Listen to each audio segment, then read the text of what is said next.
অসমৰ মুখ্যমন্ত্ৰী ডক্টৰ হিমন্ত বিশ্ব শৰ্মা ডাঙৰীয়াই পঞ্চায়তৰ নিৰ্বাচনত নিজৰ দলক বচাবলৈ এতিয়া ন্যায়াধীশ বিপ্লৱ শৰ্মা তদন্ত আয়োগৰ প্ৰতিবেদনখনকো ব্যৱহাৰ কৰিছে, যিটো আমি বিধানসভাত আলোচনা কৰিছিলোঁ।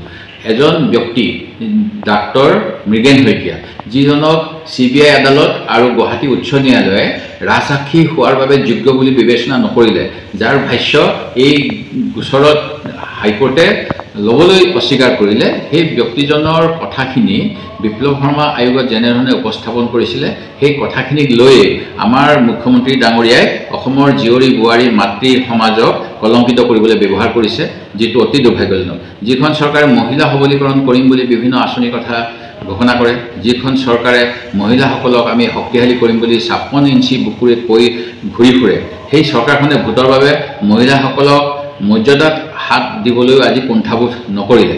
এয়াই তেওঁলোকৰ ডাবল ইঞ্জিনৰ চৰকাৰ, য'ত মহিলাৰ সন্মানক নস্যাৎ কৰিবলৈ এবাৰো তেওঁলোকে ভাবি চোৱা নাই। আজি আমাৰ মহিলাসকলে শিক্ষা দীক্ষাৰ ক্ষেত্ৰত আগুৱাই যোৱাৰ পিছত অসম চৰকাৰৰ প্ৰশাসনিক বিষয়া হৈছে, কোনোবা অভিযন্তা হৈছে, কোনোবাই অংগনবাদী কৰ্মী হিচাপে কাম কৰিছে, কোনোবাই ডাক্তৰ হৈছে, কোনোবাই ইঞ্জিনিয়াৰ হৈছে, কোনোবাই অংগনবাদী আশাকৰ্মী ANM GNM হৈ পেলাই অসম চৰকাৰৰ 2001 চনৰ পৰা 15 চনলৈকে নিযুক্তি লাভ কৰিছিল। নিজৰ দলৰ স্বাৰ্থ আগুৱাই নিবলৈ এই মহিলাসকলৰ আৰু তেওঁলোকৰ পৰিয়ালৰ কথা এবাৰো নভবাকৈ কংগ্ৰেছ চৰকাৰ দিনত সকলো মহিলাই চিৰতা হানি কৰি চাকৰি লাভ কৰিছিল বুলি ক'বলৈ মুখ্যমন্ত্ৰী মহোদয়ে এবাৰো হৃদয় কঁপি নুঠিলে। আজি তেওঁলোকে নিজৰ দলটোৱে যে মহিলাসকলক সদায় তলত ৰাখিব বিচাৰে আৰু এই কথাটোৱে প্ৰমাণ কৰিছে।